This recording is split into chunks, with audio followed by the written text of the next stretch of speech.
Welcome to the Everything History podcast for episode 58, Ancient Athens. This marks the beginning of a new series in which I hope to reveal the story in all its magnitude of the great Peloponnesian War that endured from 431 to 404 BCE. This episode serves as an introduction to that conflict by addressing the backstory of its primary combatants, these being Athens and Sparta. During the war, Athens helmed the Delian League, otherwise known as the Athenian Empire, and Sparta led the Peloponnesian League. The chief primary sources for the following content are Plutarch, Aristotle, Thucydides, and Herodotus. I discharged my last duty as king and emperor. This is Everything History. Everything you hold worthwhile is at stake. We meant more to kids than Jesus did, or religion at that time. I consider myself the luckiest man on the face of the earth. I begin with Athens, that most famous city-state of Greece. Athens has been continually occupied, just barely, for at least 3,500 years, likely as far back as 5,000 years. Archaeological evidence on the Acropolis dates back certainly to Bronze Age Greece at the height of the Mycenaean power, circa 1500 to 1300 BCE. The remains on the Acropolis reveal an early Cyclopean masonry wall and a cistern dug into the bedrock for water. Shortly after, however, evidence disappears due to the strange and still mysterious Bronze Age collapse circa 1200 BCE. Nevertheless, settlement appeared again by the end of the early Iron Age in Athens, circa 900 BCE. It is then that Athenian history begins as we commonly understand it, but the first centuries of early Athens are shrouded in complete mystery. We have a great deal of material evidence such as pottery, but evidence of its history do not survive because history as a practice was not yet invented. That would not be until the 5th century BCE with Herodotus and Thucydides. That being the case, the early history of Athens only survives in myths and whispers of reality. No one knows, and I dare say no one will ever know, the details in any exact fashion of Athens' early history. By the way, this is a problem for every early civilization. There are myths, however, written down by Athenians far later, and they are almost entirely fictional and revisionist ideals written by later Athenians to glorify themselves and their city, but there are kernels of truth in them. The Athenians wrote that their city was founded and settled by ancient Ionians. Ionia was the western coast of modern Turkey, and early Greeks identified themselves as either Ionians or Dorians. It is unclear exactly what the history behind these two peoples was or is, but there were differences in language and government between those who identified as Ionians and Dorians. It ought to be noted right now that the Spartans were a Doric people. The Ionians seem to have been a coastal seafaring people that settled the land along the Aegean and its many islands. The Dorians were a more hardy people that lived inland in the hard mountainous terrain of Hellas. Hellas is the true name of Greece. But the Athenian claim as the descendants of the first Ionians has no real basis, just a hopeful myth conjured up later to help develop their self-image. The Athenians also believed that shortly after the city's founding that there was a contest over the divine patronage of their city. The contest took place on the Acropolis between the god of the sea, Poseidon, and the goddess of wisdom, Athena. And on the Acropolis, Poseidon produced a saltwater spring, while Athena sprung an olive tree from the ground. Quite naturally, the people preferred the olive tree, but Poseidon protested and a scuffle ensued between the gods. And Zeus was forced to intervene, chucking a thunderbolt to break up the squabble. Athena was then declared the victor, and thus the patron goddess of the city was the divine Pallas Athena. Thus the name of the city was, and is, Athens. A temple, the Erechtheion, sometimes known as the Temple of Athena Polios, was built over the site of the contest, and there is a spring still there and an olive tree, although the original tree was apparently burned by the Persians in 480 BCE. But I am in danger of getting sidetracked entirely. The land around Athens was called Attica, and these people were all Athenians. And Athens as a city was on the coast, but not directly on the sea, rather a few miles inland. They did have a port city, though. This city was called Piraeus, a city that would become very important during the Peloponnesian War. Early Athens was ruled by kings, and everything we know about them is mythical. The first was King Cecrops, and as the story tells it, he was half man, half snake. He was also autochthonous, meaning sprung from the earth, much like a snake. And that autochthonous story of a half man, half snake king has metaphorical meaning because it is analogous to how Athens sprung to greatness, seemingly out of the ground itself. The Greek mythical hero Theseus was also evidently a later king. These stories are all very strange and clearly more myth and metaphor than reality, but sometime between 800 to 700 BCE, the kings were replaced with a society and government led by an aristocratic elite. They went by several names. The most common two were the Eupatridae, or the Hippes. Eupatridae means those born from good fathers, and Hippes means literally horses. But it is a reference to wealth because only very wealthy folk could dream of owning a horse in the ancient world. You might start to notice the word or prefix hippo everywhere now, especially in the coming historical series. It typically denotes aristocracy. The government of Athens from circa 800 to 594 BCE was divided between 9 archons, the Areopagus and the Ecclesia. Ecclesia meaning the assembly. The archons were the chief magistrates, and 6 of these early archons were lawmakers. The other 3 consisted of the archon Basileus, the archon Polemarch, and the eponymous archon. The archon Basileus, or the king archon, was the religious head of the city. The archon Polemarch was the chief general of the city, and the eponymous archon was the civic leader. The eponymous archon also gave his name to the year, hence the name eponymous, which is how they chiefly kept track of what year it was. The Areopagus was a council on the hill of Ares, hence the name, made up of ex-archons and elder elite citizens. They determined the fate of many laws and served as a sort of court during early Athens. The ecclesia, or the assembly, consisted of male citizens, but they had very little power during this early stage, which again was from about 800 to 594 BCE. By the late 600s BCE, some moments of history have trickled down to us, primarily through Aristotle and Herodotus. Around 632 BCE, a man named Chilon attempted to impose tyranny, but was quickly deposed. More well known, however, was the law code created by Draco, circa 621 BCE. This is where we get the word draconian because the law code was very severe, much like the Hammurabi Code. Many punishments carried the death penalty for what we would consider, and even most ancient societies would consider, minor offenses. Draco's law code did not do much to help Athens, and in 594 BCE, the very famous Solon was appointed to overhaul the Athenian constitution and general societal guidelines. This process was known in Greek as Sysaxia, meaning the lifting of burdens. And according to Aristotle, Solon's purpose was to establish, or get closer to, the idea of eunomia, meaning good law, or good rule, meaning law that is beneficial for the state and the people alike. Solon canceled out Draco's law code, eliminated debt slavery, lessened law penalties, allowed longtime settlers called metics to become Athenian citizens, established weights and measures for the economy, founded the Boule, known to us as the Council of 400, which assumed the legislative powers of the Areopagus, and created a more set and stratified court system. Perhaps most notably, though, Solon readjusted Athenian class structure to be centered not around birth, but around wealth, a system that is commonly still used today. This created 2 new classes in Athens, and from richest to poorest, the classes went as follows: the Pentakosmedimnoi, the Hippes, the Zeugatai, and the Thetes. This system was based on how much grain one could wield with their money. And to unpack those complicated terms, the Pentakosmedimnoi literally means 500 bushel people. So very wealthy people who owned at least 500 bushels of grain. The Hippes wielded at least 400 bushels. Hippes, remember, meaning horses, wielded at least 400 bushels. And the Zeugatai could wield 300 bushels. Zeugatai meant ox people, as in they could own an ox. And the Thetes included everybody else. They were the vast majority and did not often own property, but lived on a working wage because they owned no land. Nevertheless, the families of the Eupatridae still carried great weight and influence, as they always would. Solon also readjusted the archons, but only 3 remained: the archon Basileus, the archon Polemarch, and the archon Eponymous.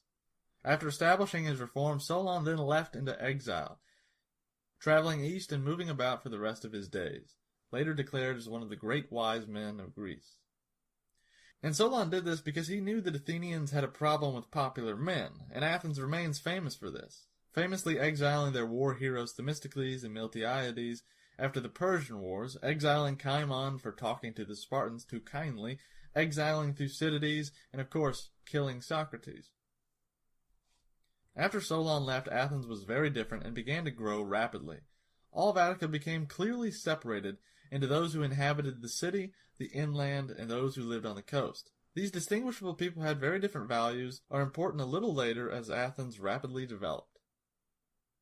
The next notable moment comes in 561 when a man named Pisistratus, who is the Archon Polemarch actually, seized power and became tyrant with the help of the people. That began the reign of the Pisistratids, a time of tyranny over Athens from 561 to 514 BCE. Two things I must note, though. First, and I may have said this before, but it bears repeating, the word tyrant had a different connotation in the ancient world. A tyrant was simply a single person ruling a city, and usually with popular support, and tyranny was just the time in which the tyrant ruled. Tyranny has a negative connotation now because the Greeks hated them, and intentionally dragged the word and all its connotations through the muck. Second, the time that the original Pisistratus ruled, and note how I avoid the word tyranny, went from 561 to 527 BCE, but Pisistratus was actually expelled in 560, and he came back to rule for another year in 556 before being forcibly removed again, and he returned for the final time in 546 with an army and ruled until his death in 527. Pisistratus had two sons, Hippias and Hipparchus, who were the other Pisistratids, and they ruled until 514 BCE. Before I address their demise, let me note that though I do not have currently the time to explain the stories of how Pisistratus gained power those 3 times, I encourage you to read the passages in Herodotus' histories that tell them. They're actually quite ridiculous and hilarious. I also need to note that the time during the original Pisistratus' rule was extremely progressive, popular, and prosperous. Pisistratus was famed for many construction projects and upholding the reforms of Solon. Even later Athenians begrudgingly admit to Pisistratus' popularity. His sons were far less competent, however. Hippias and Hipparchus cared little for their role as tyrants, and the people quickly grew to dislike them. After a complicated affair involving love, lust, and jealousy, the people rose up against them. They were assaulted by the people in public, and Hipparchus was killed by the famous tyrannicides Harmodius and Aristogeiton. Hippias was ousted and fled to Persia, and the Athenians quickly erected a dual statue honoring their tyrannicides to justify the bloodshed.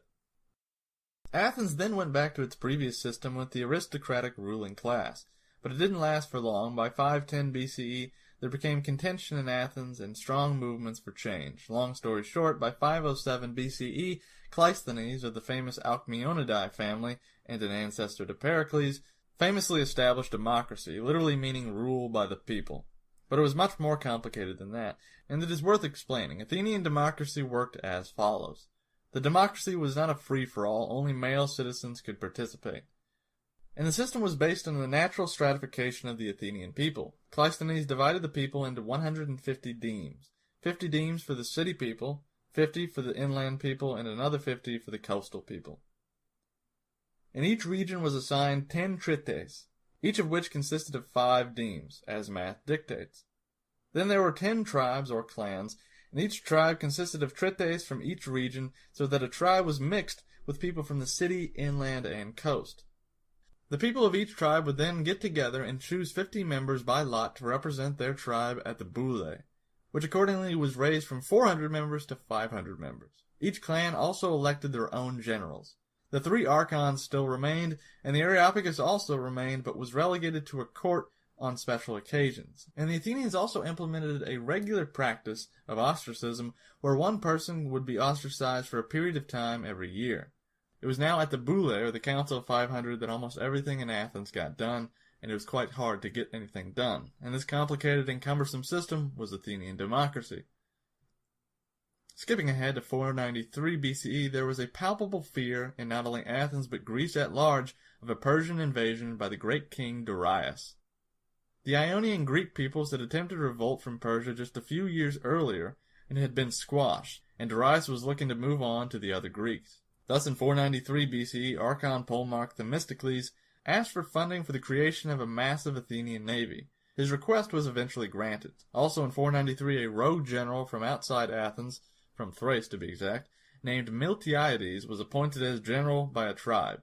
He had personal experience, unlike every other Athenian, of fighting the Persians on land. On the eve of 490 BCE, Darius sent ambassadors to all the Greek city-states demanding earth and water, that is, surrender. This move was to force the Greeks to fight amongst themselves in order that they not be united. It worked pretty dang well, too, because the Greeks loved to fight amongst themselves. Athens straightaway refused, and Sparta tossed their Persian ambassador down a well and told him there he had plenty of earth and water. That's a definite Spartan way of saying, hell no. The audacity of the Athenians and Spartans provoked Darius, and in 490 the Persians began to cross the Aegean, destroying every island they came to, and they were coming straight for Athens. And guess who was with them? The old Athenian tyrant Hippias, out for vengeance. The Persians destroyed the city of Eretria on their way and prepared to land in northern Attica near Marathon with at least 25,000 soldiers. Miltiades spoke before the people of Athens, the Boulae that is, and convinced them to give him full army command to meet the Persians in battle. Miltiades was sure their Athenian phalanx in the territory would crush the weak Persians. There was a bit of ego and prejudice in that argument, but he nevertheless had a point, and Athens mustered a force of 10,000 citizen soldiers and marched to meet the Persians. The Athenians asked for help, but only Plataea was able to help because the other Greek cities either feared the outcome or were not able to send soldiers in time. The Spartans, for example, were bottled up by one of their sacred religious ceremonies. Thus, in 490 BCE, the Athenians fought the Persians at the Battle of Marathon, some 10,000 Greeks versus 25 to 30,000 Persians. Using the mountainous terrain and their phalanx, the Athenians routed the Persians, sending them back to their ships. Darius' invasion was over just as quickly as it began. This victory brought the Athenians great fame and certainly inflated their already growing egos. The Persians, however, would return, but a decade later under Xerxes, Darius' son. Indeed, in 480 BCE, Xerxes brought probably the largest army ever known at that time, an army said to drink whole rivers dry when it moved. Herodotus stated the number at 1.8 million, but it was more likely somewhere around 300,000.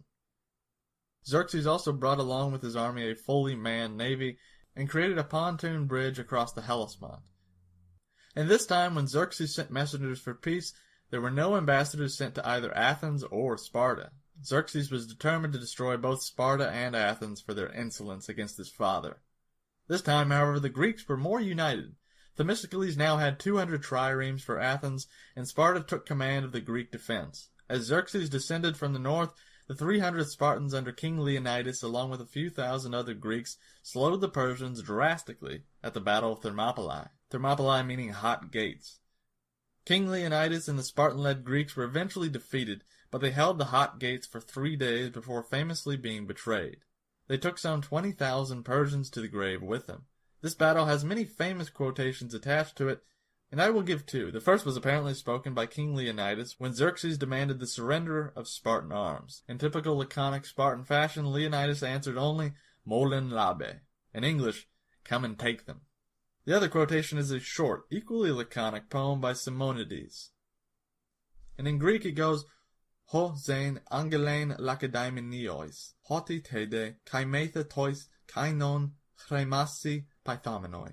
And in English, O stranger passing by, go tell the Lacedaemonians that here we lie, having obeyed their orders.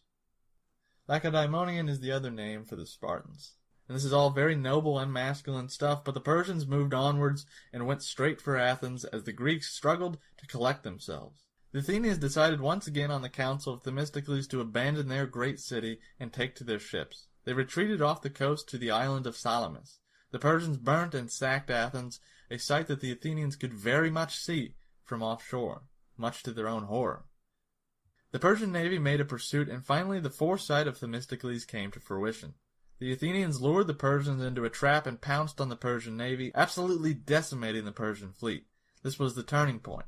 As Greek reinforcements approached, Xerxes had to abandon Athens with the loss of his fleet. The Athenians returned to rebuild after the sack, and after 2 more Greek victories, one on land at Plataea and one at sea at Mycale, the second Persian invasion was defeated and the Persian Empire was forced into decline, and the Greeks rose to ascendancy. Athens gloried in their achievement, claiming they had the greatest role in both Persian wars, which was quite true for the first Persian War, but not at all for the second. Shortly after, though, in 478, Athens formed the Delian League, a league of city-states, primarily Ionian peoples, that each paid tribute for the purpose of fending off the Persians should they return. The Delian League, however, quickly devolved into the Athenian Empire. for Athens moved the treasury from Delos to their own Acropolis and ended hostilities with the Persians but still forced member states to pay tribute. If they didn't pay, Athens would lay siege to them and exact payment. This open display of power by Athens made them quite detested and brought them into contention with Sparta and its Peloponnesian League. The famous Pericles gained power as an elected general in 461 BCE and led Athenian democracy for almost 32 years straight, including into the early years of the Peloponnesian War. In the 450s BCE, Athens made a series of military blunders that resulted in catastrophic embarrassments as they overextended themselves. After which Pericles had Athens focus on the city itself instead, using the Delian League money, 9,000 talents of silver to be exact, to fund new building projects on the Acropolis, including the Propylaea, the Temple of Athena Nike, the Temple of Athena Polios, the statue of Athena Promachos, and of course, the Parthenon and its chryselephantine statue of Athena Parthenos. The Periclean Building Project began circa 449 BCE, and Athens also made a 30 years truce with Sparta in 446 BCE. But such a peace would not last, due in large part to Athens' own provocative and brutish foreign policy tactics.